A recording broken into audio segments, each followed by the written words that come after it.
अब आगे की कथा मन लगा कर के सुनिए।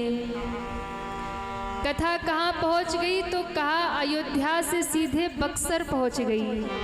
कहाँ पहुँच गई? आपके बिहार में ही एक क्षेत्र पड़ता है बक्सर, जानते हैं आप लोग?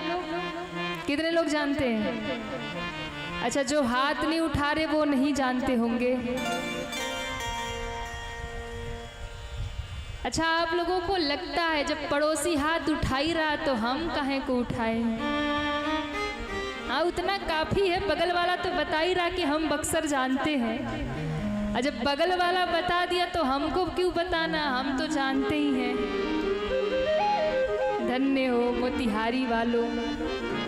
तो बक्सर क्षेत्र में एक महात्मा रहते हैं जिनका नाम है विश्वामित्र। क्या नाम है? विश्वामित्र। ये बिल्कुल अयोध्या और जनकपुर के बीच में रहते हैं। और अयोध्या और जनकपुर के बीच में इनका आश्रम है, इनकी कुटिया है। वहाँ पर ये यज्ञ करते हैं, जप करते हैं, तप करते हैं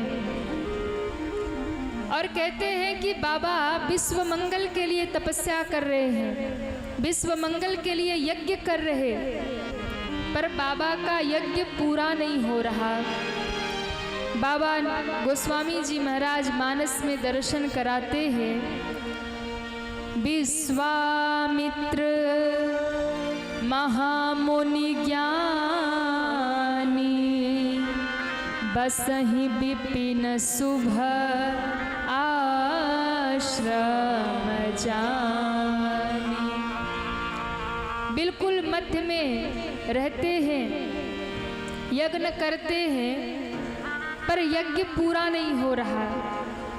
क्यों पूरा नहीं हो रहा? जैसे ही बाबा यज्ञ शुरू करते हैं, यज्ञ का धुआं आकाश में जाता है और यज्ञ के धुएं को देख करके सुबाहु, मारीच, ताड़का सब राक्षस दौड़े आते हैं और यज्ञ को विध्वंस कर देते हैं। देखत यज्ञ निशाचर धावहि, करहि उपद्रव मुनि लोक पावहि। यज्ञ को विध्वंस कर देते हैं। विश्वामित्र बाबा दुखी हो जाते हैं और सोचते हैं लगता है मेरा यज्ञ पूरा नहीं हो पाएगा। पर एक दिन विश्वामित्र बाबा के मन में बड़ी चिंता जागी।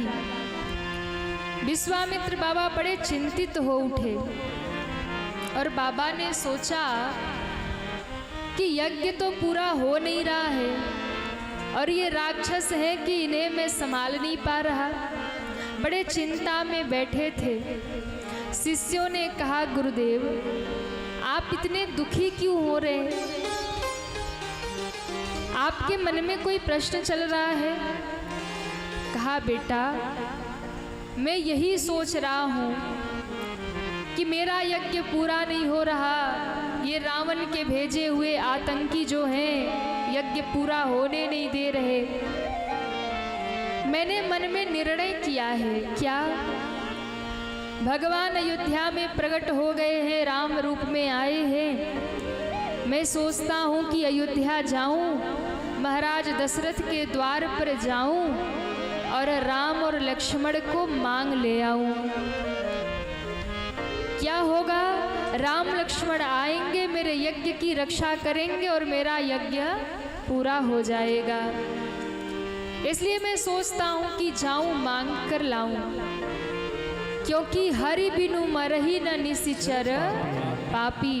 बिना भगवान के ये पापी राक्षस मरने वाले नहीं हैं। शिष्यों को ये बात अच्छी नहीं लगी। शिष्यों ने कहा, गुरुजी आप परम तपस्वी हैं, आपके पास तपस्या का बल है और आप चाहें तो अपने तपोबल से, आपने अपने तपोबल से बड़े बड़े काम किए हैं, क्या नहीं किया है। आप चाहें तो अपने तपोबल से इन राक्षसों को संकल्प मात्र कर ले, एक मंत्र मार दे तो सब समाप्त हो जाए, सबको मार डाले।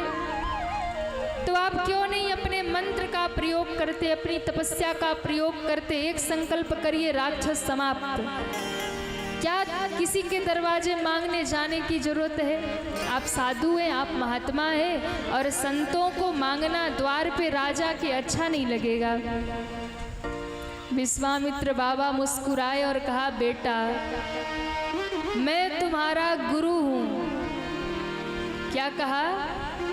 मैं तुम्हारा गुरु हूँ। जो बात तुम्हारे मन में आज आई है, ये बात मेरे मन में बरसों पहले आई थी। बरसों पहले ये बात आई थी। मैंने भी सोचा था संकल्प करूं और मार डालूं, लेकिन एक समस्या है। क्या? मार तो मैं सकता हूँ, पर एक बात है, मारने को तो मार ही दूंगा, मार तो सकता ही हूँ, पर मैं इनको तार नहीं सकता। मैं इनको मार सकता हूँ पर इनको तार नहीं सकता, क्योंकि मारने का सामर्थ्य मेरे तपोबल में है, मारने का सामर्थ्य मेरे मंत्र में है, पर तारने का सामर्थ्य मुझ में नहीं, तारने का सामर्थ्य तो राम जी में है। क्योंकि राम जी के हाथों मरेंगे तो तर जाएंगे। हरि बिनु मरहि ना निशिचर, बिना भगवान के ये तरेंगे नहीं, मरेंगे नहीं। तो शिष्यों ने कहा, गुरुदेव एक काम करिए, आप तो बस इनको मार दीजिए, तरने की जिम्मेदारी उनकी अपनी है, ये तरे ना तरे आप तो बस मार दो।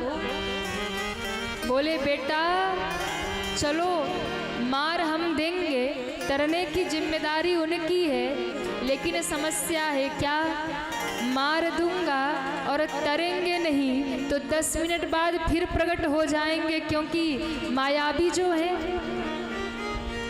मार तो दूंगा पर 10 मिनट बाद फिर प्रकट हो जाएंगे।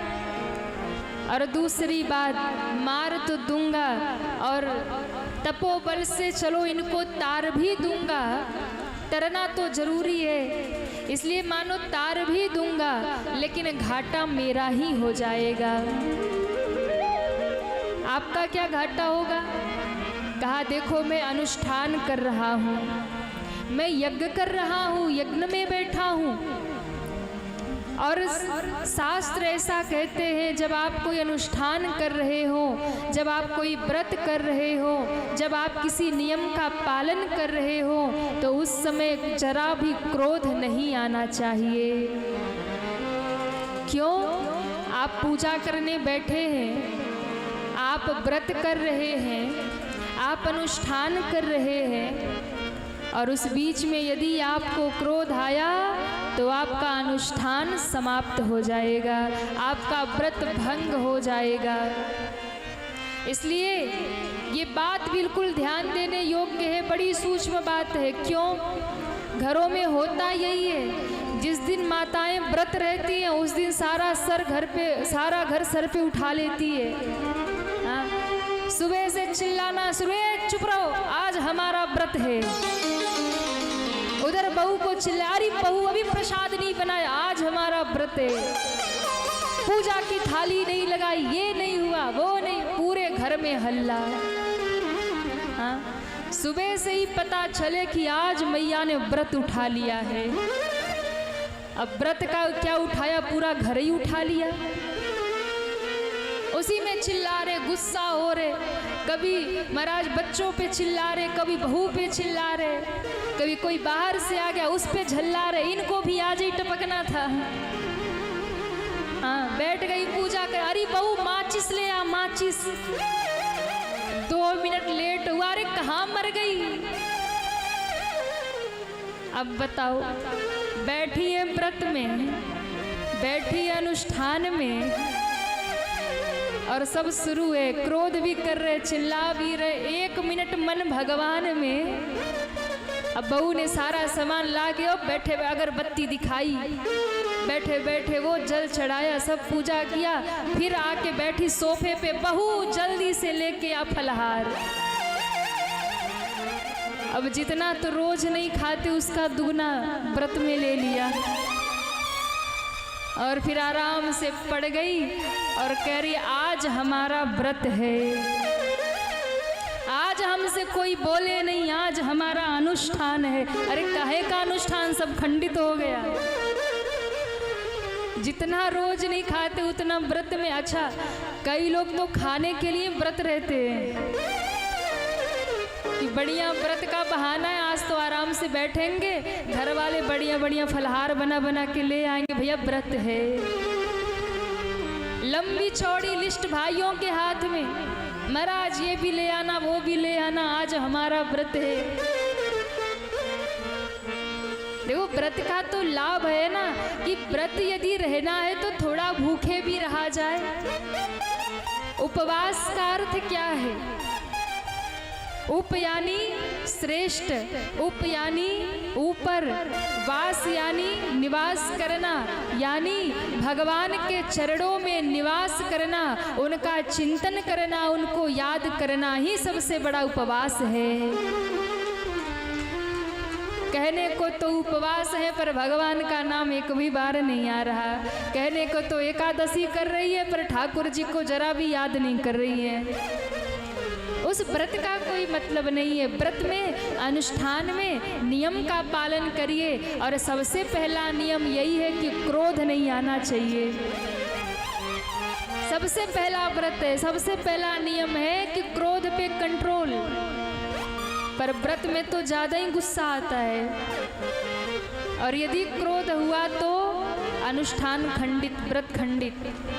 इसलिए इसका ध्यान दिया जाए, जब भी व्रत रहे तो सबसे पहले किसी को कटु वचन ना कहे, किसी पर क्रोध ना करे, किसी पर चिल्लाए नहीं, किसी पर झल्लाए नहीं।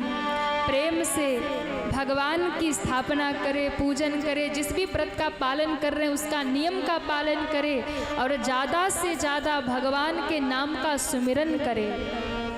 और रोज़ तो बढ़िया मालपुआ पकवान खाते ही हैं, व्रत वाले दिन थोड़ा कम खाएं तब लगे कि थोड़ा व्रत है। और जिस दिन व्रत हो ना उस दिन रसोई में मन ज़्यादा ही जाता है। झाँक झाँक के देखेंगे, जो व्रती होते ना झाँक झाँक के देखेंगे बहू बना क्या रही है, कौन सी सब्जी बना रही है, क्या क्या खाने में बन रहा, ध्यान तो उधर ही होता है। दिन भर रसोई झांकते फिरेंगे। इसलिए व्रत का, अनुष्ठान का नियम है तो थोड़ा संयम करना चाहिए, थोड़ा तप करना चाहिए, थोड़ी तपस्या में अपने आप को ढालना चाहिए। तो विश्वामित्र बाबा कहते चलो मार भी देंगे, तार भी देंगे, लेकिन बेटा मारने के लिए तो सबसे पहले क्रोध करना होगा। मैं अनुष्ठान में बैठा हूँ और जो ही क्रोध आया मेरा अनुष्ठान तो भंग हो जाएगा। क्यों? क्योंकि मारने के लिए तो पहले क्रोध करना पड़ेगा। अब कोई कहे कि हंसते हंसते किसी का गला दबा दे तो हो सकता नहीं है। हंसते हंसते तो किसी पे गोली चलाई नहीं जा सकती भैया। मारने के लिए तो अंदर क्रोध, गुस्सा आना चाहिए, तभी किसी को मार सकते हो। हंसते हंसते लाठी नहीं उठेगी, हंसते हंसते किसी पे गोली नहीं चल जाती। क्रोध करना पड़ता है, गुस्सा लाना पड़ता है, तब सामने वाले को मार सकते हो। एक संत बड़ी प्यारी कथा सुनाते थे कि एक महात्मा जी कथा सुनाते थे, शाम को चेला उनकी सेवा करता। अब चेला सेवा करता, चरण दबाता, बीच बीच में कुछ न कुछ पूछता जाता, गुरुजी ये बता दो, गुरुजी वो बता दो। तो गुरुजी ने कहा बेटा देख, हम 3-4 घंटे कथा सुनाते हैं, वैसे गले में दर्द रहता है, तुझे सेवा करनी है तो कर, नहीं तो जा, पर बीच बीच में प्रवचन मत बुलवा। चेला तो चेला ही ठहरा, आजकल के चेले भी खतरनाक हैं। गुरु को ही संभल संभल के रहना पड़ता है, नहीं चेले न जाने क्या से क्या कर दे महाराज। गुरु जी तो बोल दिए, चेला तो चेला ठहरा। तो चेले वो पांव दबा रहा था शिष्य, तो पांव दबाते दबाते चेले ने कहा गुरुजी आपके गले में दर्द रहता है? बोले हाँ बेटा बहुत दर्द रहता है। तो पांव दबाते दबाते चेले ने कहा गुरुजी कहिए तो आपका गला भी दबा दे। अब ऐसे चेले मिल जाए तो गुरु का भी उद्धार ही हो जाए। गुरु जी तो घबराए, बोले बेटा तू पाँव भी छोड़ और निकल यहाँ से। क्या भरोसा अभी मेरी आँख लगे और तू पाँव से फिर गर्दन पे चढ़ जाए और हम सीधे श्री धाम ही पहुँच जाए, क्या भरोसा। तो हंसते हंसते किसी का गला दबाया जा सकता नहीं है। क्रोध आएगा तभी हिंसा होगी। और देखिए ये तीनों है ना, काम क्रोध लोभ, ये जो तीन देव है ना, काम क्रोध लोभ, तीन जो विकार है ना, इनकी तीनों की एक एक पत्नी है और वो पत्नियां बड़ी पतिव्रता हैं। जहाँ भी वो जाएंगे उनके पीछे उनकी पत्नी जाएगी।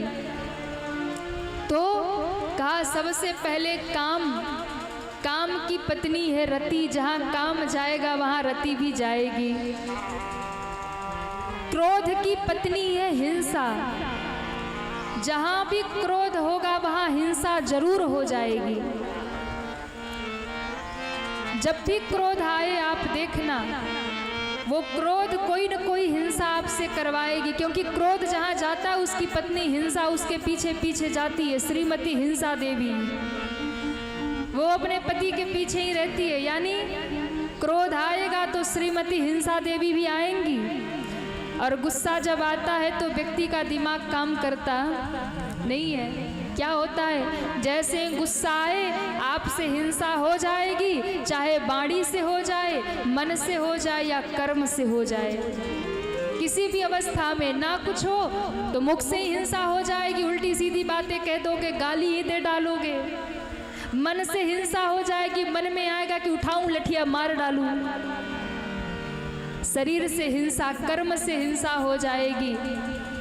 इसलिए क्रोध आएगा तो हिंसा भी आएगी। और तीसरे नंबर पे लोभ भी जीवन में आता है। तो लोभ की पत्नी है तृष्णा, यानी लोभ जहाँ आया कि जीवन में तृष्णा भी आएगी। श्रीमती तृष्णा देवी, इनका क्या काम है, आप लोभी व्यक्ति को देखना, जो लोभी होगा उसे कभी शांति नहीं मिलती है। वो भागता रहेगा, दौड़ता रहेगा। क्यों? क्योंकि तृष्णा जीवन में, लोभ जब आया तो तृष्णा जागृत हो गई। तृष्णा का अर्थ क्या है? तो कहा तृष्णा का अर्थ है और पाने की इच्छा, इसी को तृष्णा कहते हैं। कभी तृप्ति ही ना मिले, कितना मेरे पास आ जाए, कितना मेरे पास भर जाए, कितना बैंक बैलेंस हो जाए, एक फ्लैट मुंबई में तो दूसरा हमारा दिल्ली में बन जाए। और जिसके जीवन में लोभ आया और लोभ के साथ तृष्णा आ गई और पाने की इच्छा आ गई, तो बेचारा जीवन भर कमाता ही रहता है, दौड़ता ही रहता है, चैन से बैठकर कभी उसका आनंद नहीं ले पाता। इसलिए काम, क्रोध, लोभ, ये तीनों ही भजन में बाधक है, ये तीनों ही आपके भक्ति में बाधक है। इनसे बचना चाहिए, क्योंकि काम, क्रोध, लोभ आएगा तो वो अकेले नहीं आएगा, अपनी अपनी धर्म पत्नी को लेके ही आएगा। और जिसके जीवन में काम, क्रोध, लोभ सपत्नी पधार जाए, उसका पतन भी निश्चित हो जाएगा। इसलिए बहुत सावधान रहने की आवश्यकता है। तो विश्वामित्र ने कहा क्रोध तो करूँगा, पर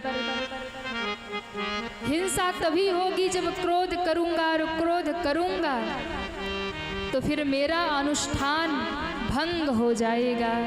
इसलिए हरि बिनु मरहि न निशिचर पापी। तो गुरुदेव अब आप क्या करेंगे? अब तो भैया बस अयोध्या जाएंगे और राम जी को मांग करके लाएंगे। ये सोच करके विश्वामित्र बाबा अयोध्या की ओर चल पड़े। जा रहे अयोध्या की ओर राम को मांगने, जाते जाते मन नहीं लग रहा। और जब मन नहीं लग रहा, रास्ता लंबा है, तो विश्वामित्र बाबा ने भजन गाना शुरू कर दिया। आप भी कभी लंबे रास्ते में जाओ ना और आपको लगे कि रास्ता लंबा है, समय नहीं बीत रहा, यात्रा नहीं पूरी हो रही, तो बहुत सिंपल उपाय है कि यात्रा में जाते जाते भगवान के नाम का कीर्तन, भगवान के नाम का सुमिरन, भजन शुरू कर दीजिए। आपका रास्ता कब बीत जाएगा आपको पता ही नहीं चलेगा। तो विश्वामित्र बाबा जा रहे, मन नहीं लग रहा, शुरू कर दिया। अरे जाना है राम की नगरिया हो रामा, सवेरे सवेरे जाना है राम की नगरिया हो रामा, सवेरे सवेरे जाना है राम की नगरिया हो रामा, सवेरे सवेरे जाना है राम की नगरिया हो रामा, सवेरे सवेरे। सभी तालियां बजाते हुए जय हो। हरि बोल। श्री हरि।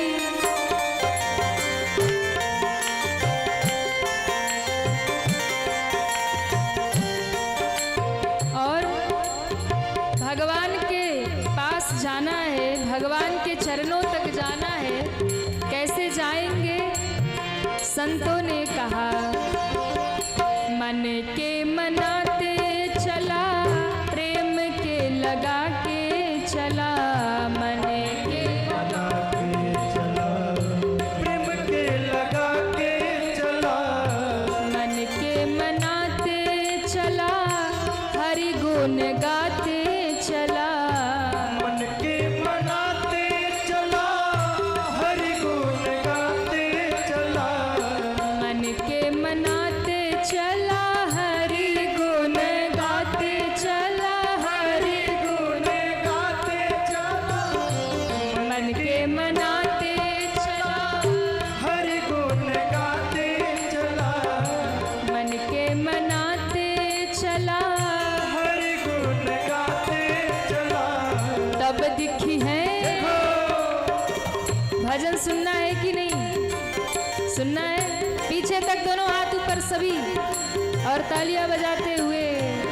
तब दिखी है राम की डगरिया हो रामा, सवेरे सवेरे तब दिखी है राम की नगरिया हो रामा, जय हो।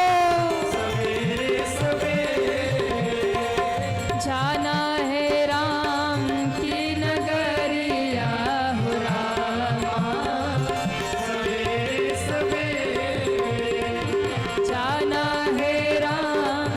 की नगरिया हो रामा, सवेरे सभी दोनों हाथ उठा के पीछे तक हरि बोल। हरि।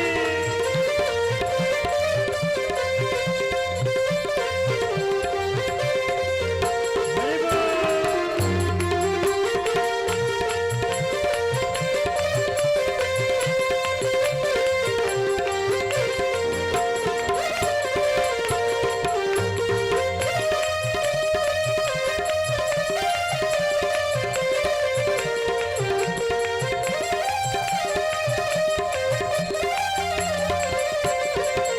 श्री हरि।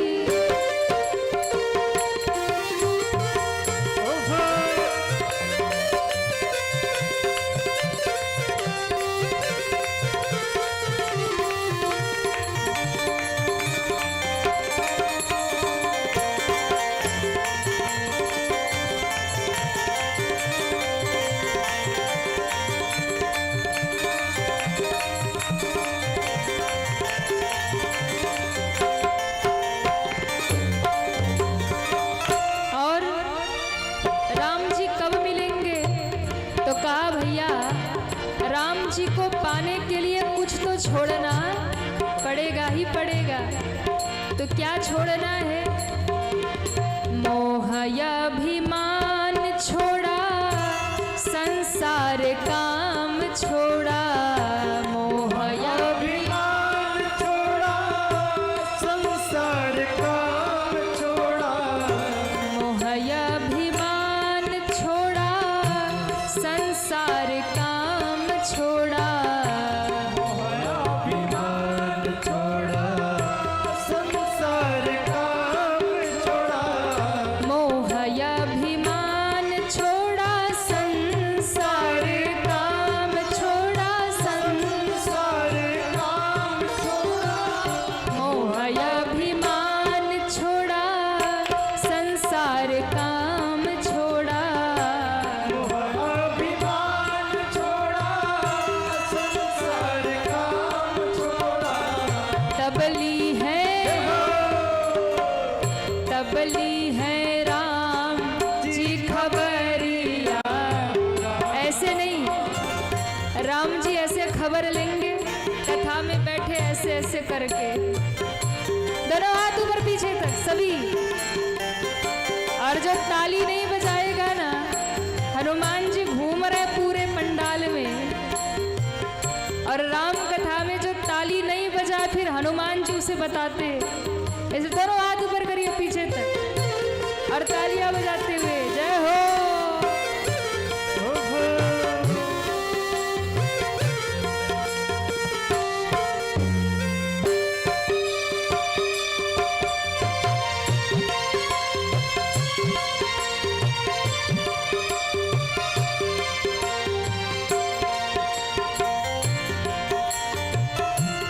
मोहया अभिमान छोड़ा, संसार काम छोड़ा, अभिमान छोड़ा, संसार काम छोड़ा, तबली है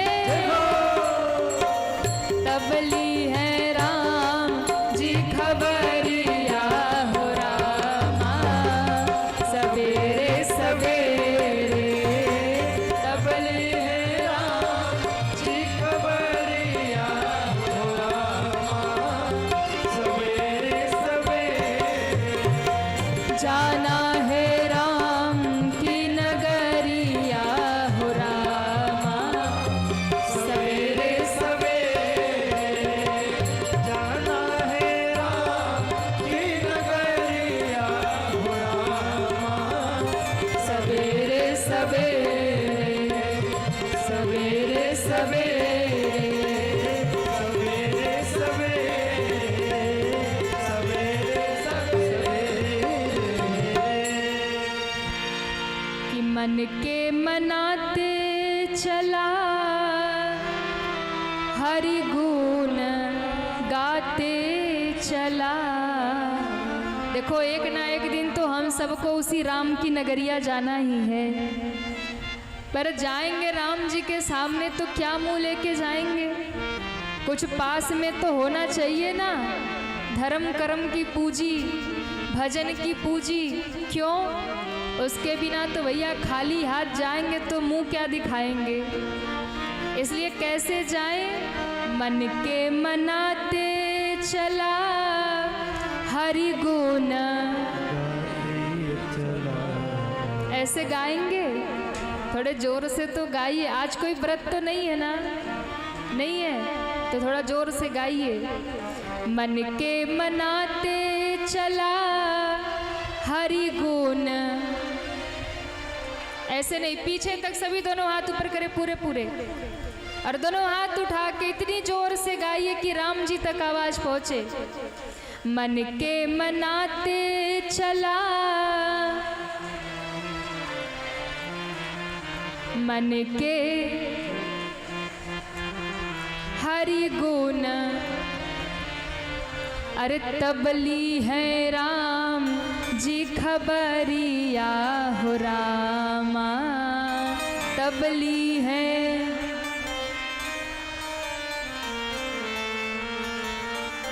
सवेरे सवेरे जाना है,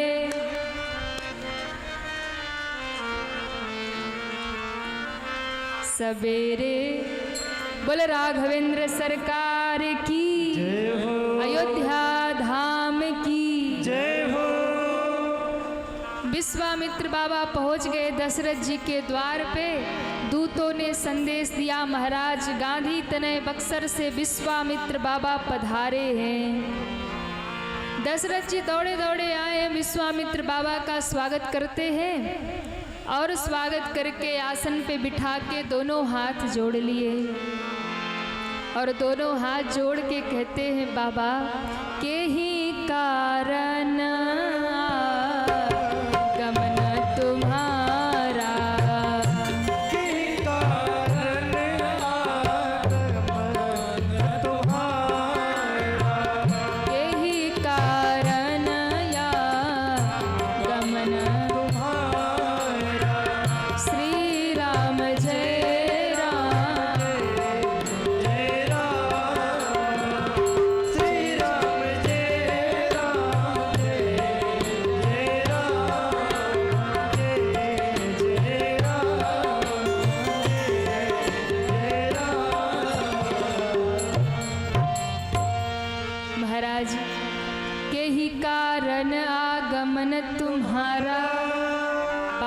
कैसे पधारना हुआ, क्यों? यदि कोई आदेश था तो आप मुझे बुलवा लेते। कहा, राजन मैं आपके द्वार पर कुछ मांगने आया हूँ, कुछ याचना करने आया हूँ। और जब कहा कि कुछ मांगने आया हूँ तो दशरथ जी ने कहा, महाराज आप आदेश करिए, आपको क्या चाहिए, मैं स्वयं आपकी सेवा में उपस्थित हूँ। कहा, राजन अब विश्वामित्र जी को लगा ऐसे कह रहे तो अब तो बता ही देना चाहिए क्या चाहिए। तो कहा, महाराज मुझे और कुछ नहीं चाहिए, आपका धन नहीं चाहिए, आपकी सेना नहीं चाहिए, क्या चाहिए? तो कहा, महाराज असुर समूह सतावहि मोहि मैं जाचन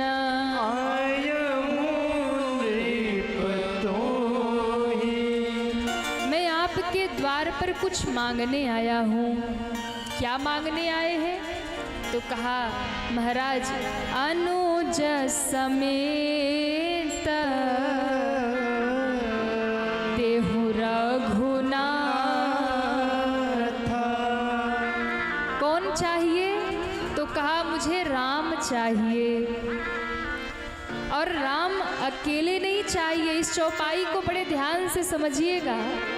गोस्वामी जी महाराज बड़ी रहस्यमयी बात लिख रहे। क्या? अनुज समेत देहु रघुनाथ। करोगे क्या? निशिचर बध में हो बसनाथ। मुझे राम चाहिए, लेकिन महाराज राम अकेले नहीं चाहिए, फिर अनुज समेत। अनुज यानी छोटे भाई समेत राम चाहिए। अब प्रश्न ये उठता है कि राम जी तो बड़े भैया हैं, अब राम जी से छोटे भरत भी हैं, राम से छोटे लक्ष्मण भी हैं, राम से छोटे शत्रुघ्न भी हैं। तो यानी अनुज तो तीनों हैं, तो इन तीनों में किसकी ओर संकेत है? क्योंकि किसी एक का तो नाम नहीं लिया, ये नहीं कहा राम लक्ष्मण दे दो या राम भरत को दे दो या राम शत्रुघ्न को दे दो, ये कहा अनुज समेत देहु रघुनाथ। राम तो चाहिए, अकेले नहीं, अनुज के साथ। तो महाराज अनुज में कौन सा अनुज चाहिए? तो कहा, आगे बाबा ने संकेत किया, निशिचर बध में हो बसनाथ। तो यहाँ दो बातें हैं। राम किस लिए चाहिए? तो कहा, मैं अनाथ हूँ तो मुझे सनाथ करने के लिए दीनानाथ रघुनाथ चाहिए। दीनानाथ रघुनाथ मुझे राम जी क्यों चाहिए? राक्षसों को मारने के लिए नहीं, राम जी से निशाचरों को नहीं मरवाना है। फिर राम जी तो मुझ अनाथ को सनाथ करने के लिए मुझे चाहिए। इसलिए हो बस सनाथा, रघुनाथ जी तो मुझे सनाथ करेंगे। तो निशाचरों का वध कौन करेगा? तो कहा अनुज समेत, अनुज को दीजिए जो निशाचरों का वध करेगा। लेकिन अनुज में भी कौन अनुज चाहिए? तो कहा ना भरत चाहिए, ना शत्रुघ्न चाहिए, राम के साथ हमें लक्ष्मण चाहिए। लेकिन समस्या ये है कि लक्ष्मण का नाम तो लिया नहीं, अनुज कहा, और निशाचरों का वध यदि करना है तो भरत जी कहेंगे क्या हम नहीं मार सकते, हम में सामर्थ्य नहीं है। शत्रुघ्न जी कहेंगे क्या मुझ में बल नहीं है, मैं नहीं मार सकता। लक्ष्मण जी ही क्यों चाहिए? अनुज समेत देहु रघुनाथा, निश्चर वध में हो बसना था। तो निशाचरों का वध करने के लक्ष्मण ही क्यों चाहिए? तो कहा लक्ष्मण जी हैं कौन? यहाँ अभिप्राय भरत से नहीं है, शत्रुघ्न से नहीं है, यहाँ लक्ष्मण की ओर संकेत है। लेकिन लक्ष्मण की ओर ही संकेत क्यों है? तो कहा कि लक्ष्मण जी कौन है? लक्ष्मण जी शेषावतार हैं। लक्ष्मण जी शेष हैं, सर्प है यानी काल हैं। और दूसरी बात, राम जी ने स्वयं अपने मुख से कहा है कि इस संसार में जितने राक्षस हैं, जितने निशाचर हैं, लक्ष्मण उन्हें पल भर में मार सकते हैं। ये बात राम जी ने खुद कहा है। जगमहु सखा निशाचर जेते, लक्ष्मण हन ही निमिष महु तेते। लक्ष्मण जी एक निमिष मात्र में जगमहु सखा निशाचर जेते, जगत में जिसने निशाचर है लक्ष्मण जी एक निमिष में, एक पल में मार देंगे। यानी लक्ष्मण काल हैं और संकेत वही है कि हमें राम के साथ भरत नहीं, राम के साथ शत्रुघ्न नहीं, हमें तो राम के साथ लक्ष्मण चाहिए, क्योंकि निशाचरों का वध करवाना है। धीरे बज रही है ताली। बताओ हम 4 घंटे चिल्लाते और इनसे ताली नहीं बजाई जाती। इसलिए अनुज समेत देहु रघुनाथा, अनुज समेत देहु रघुनाथा, निशिचर बध में हो बसना था। निश्चर पद में हो बसना हो बसना था।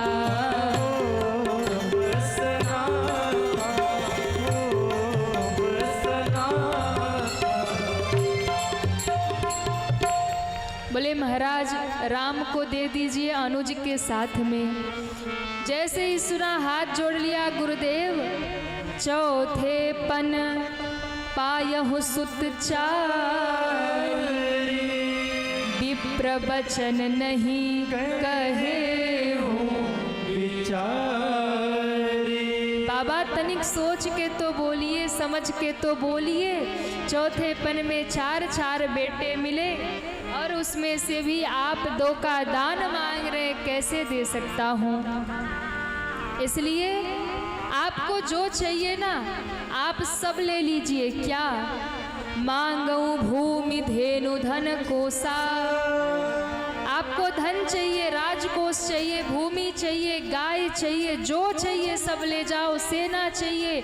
और स्वयं मैं यदि आपको अपने प्राण दे सकूं तो मेरे प्राण भी ले लीजिए, पर राम को नहीं दे सकता, राम को नहीं दे सकता। सब सुत प्रिय मोही प्राण की नाही, पर राम देत नहीं।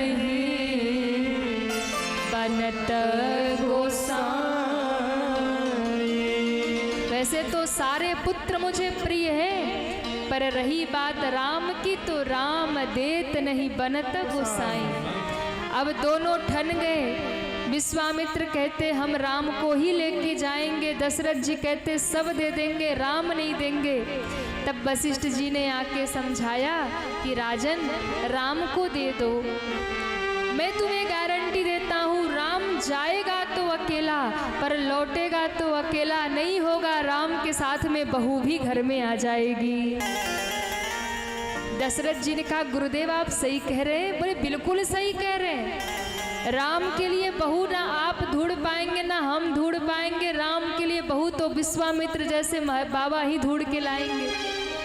मैं गारंटी देता हूँ राम जाएगा अकेला, आएगा अकेला नहीं, आएगा तो बहू साथ लेके आएगा। दशरथ जी ने कहा कि गुरुदेव एक बात कहे, आप सच्ची कह रहे राम जाएगा तो बहू लेके? बोले बिल्कुल लेके आएगा, भरोसा करो हम पे। बोले तो एक काम और करिए ना। क्या? गुरुदेव को कहिए चारों को ले जाए, 4-4 बहू आ जाएगी। सुनते ही वशिष्ठ जी हंस पड़े, अरे महाराज पहले एक को दे दो, पहले 2 को भेजो, 2 को बाद में भेजेंगे ना, पहले 2 को। अब गुरुदेव तो सारी लीला जानते ही है, उनसे क्या छिपा, दे दो। तब राम को लाकर राम लक्ष्मण को सौंप दिया। गुरुदेव लेकर के चले, रास्ते में ताड़का दौड़ी है, भगवान को दिखाया, कहा मारो ये ताड़का है। भगवान ने बाण निकाला, एक ही बाण छोड़ा, ताड़का धड़ाम से गिरी है। बोले रामचंद्र भगवान की, राघवेंद्र सरकार की। गोस्वामी जी कहते हैं एक ही बाण प्राण हर लेना, दीन जानते ही निज पद लेना।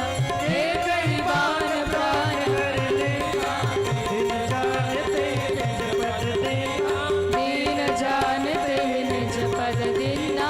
दिन जानते निज पद देना। एक ही बाण प्राण जय हो। दिन जानते निज पद देना, एक ही बाण प्राण हर लेना, दिन जानते निज पद देना, दिन जानते निज पद देना, दिन जानते निज पद देना। बोले राघवेंद्र सरकार की। जय हो। एक ही बाण में ताड़का राक्षसी, उठ सकी ना गिरी की गिरी रह गई। भगवान ने उसका उद्धार किया। यज्ञ में पहुंच करके सुबाहु मारीच का भी उद्धार किया, यज्ञ को पूर्ण कराया। जय जयकार हुई। बोल राघवेंद्र सरकार की। जय हो।